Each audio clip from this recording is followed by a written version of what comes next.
जय हिंद साथियों, स्वागत है आप सभी का हमारे YouTube चैनल अमन आकाश स्टडी में। चलिए, पिछले वीडियोज में हम डिफरेंशिएशन के बारे में बहुत चीज़ सीख चुके हैं। कंटिन्यूटी के बारे में, चेन रूल के बारे में, implicit function, explicit function, logarithmic function, exponential functions, और उसके बाद अब हम पैरामीट्रिक फॉर्म के बारे में पढ़ेंगे कि पैरामीट्रिक फॉर्म को किस प्रकार से डिफरेंशिएट हमें करना है। सबसे पहले देखिए, पैरामीट्रिक फॉर्म से हमारा मतलब क्या है। आइए शुरू करते हैं। x is equal to A cos theta और हमारा y इज इक्वल टू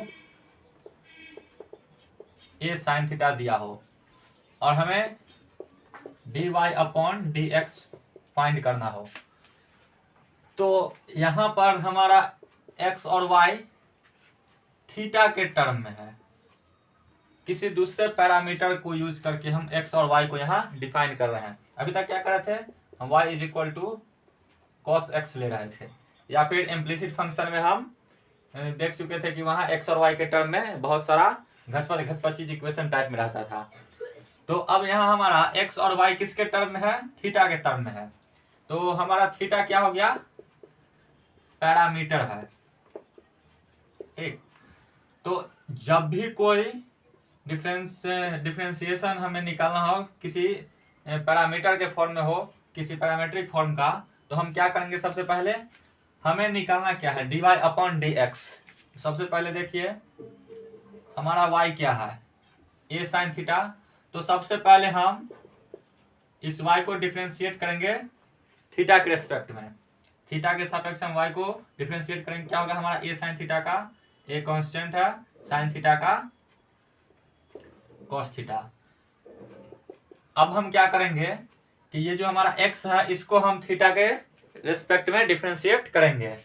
तो हमारा dx अपॉन डी थीटा क्या आ जाएगा, ये हमारा कांस्टेंट है, कॉस थीटा का डेरिवेटिव माइनस साइन थीटा। तो हमें निकालना क्या है, dy अपॉन dx। यहाँ क्या है, dy upon D theta, dx upon D theta. तो कुछ नहीं करना है, हमें dy अपॉन dx निकालने के लिए dy upon D theta by dx upon D theta कर देना है।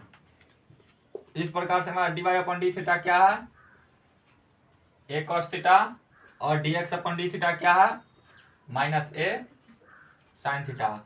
a से a कैंसिल, ये हो गया हमारा माइनस cot थीटा आंसर।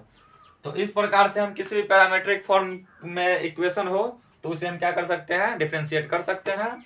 इसे ही बोला जाता है हमारा पैरामीट्रिक फॉर्म। चलिए, अब इसके बाद हम सेकेंड ऑर्डर डेरिवेटिव की चर्चा भी इसी वीडियो में कर लेते हैं, जो कि हमारे एनसीईआरटी एक्सरसाइज का नेक्स्ट पार्ट है, सेकेंड ऑर्डर डेरिवेटिव।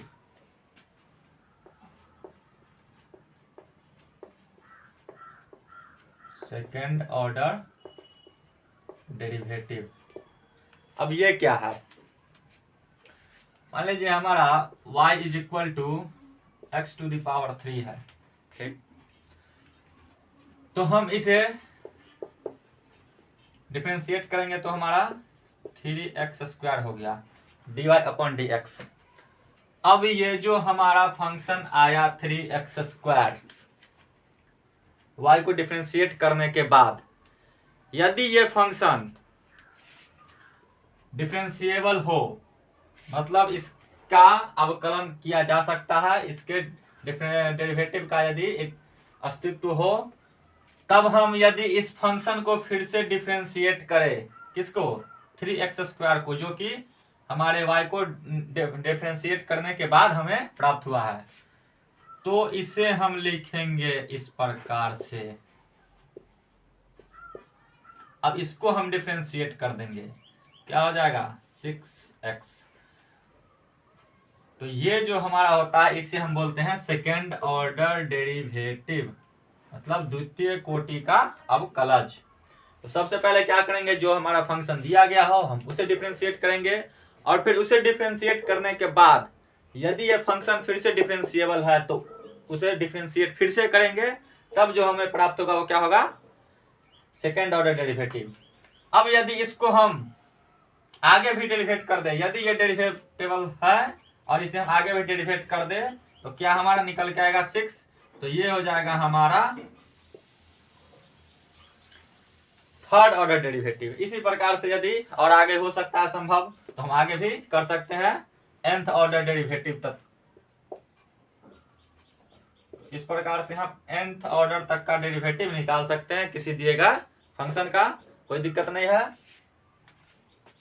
लेकिन हमें ध्यान ये रखना है कि ये जो हमारा फंक्शन आएगा जो भी निकल के वो उसका डिफरेंशिएबल वो होना चाहिए। यदि डिफरेंशिएबल नहीं है तो हम सेकंड ऑर्डर डेरिवेटिव नहीं निकाल सकते हैं। तो बात समझ में आ गई। इसे हम इस प्रकार से डिनोट कर सकते हैं y डबल डैश, मतलब y के बाद 2 डैश है तो हम समझ जाएंगे क्या है, सेकेंड ऑर्डर का डेरिवेटिव है। या फिर इसे y2 से भी डिनोट करते हैं। तो डिनोट हम खुद से भी कर सकते हैं, लेकिन स्टैंडर्ड फॉर्म क्या डिनोट करने का ये। और इस प्रकार से हम dy अपॉन dx को भी एक डैश का यूज करके डिनोट कर सकते हैं, या फिर डबल डैश का यूज करके D square Y upon D x square, ये सेकेंड ऑर्डर डेरिवेटिव हो गया। तो इस तरह से हम क्या करेंगे, nth ऑर्डर तक का डेरिवेटिव निकाल सकते हैं। nth ऑर्डर के लिए हम क्या लिखेंगे, d n y upon D x n. ठीक, आइए एक और एग्जाम्पल के थ्रू इसे हम समझते हैं।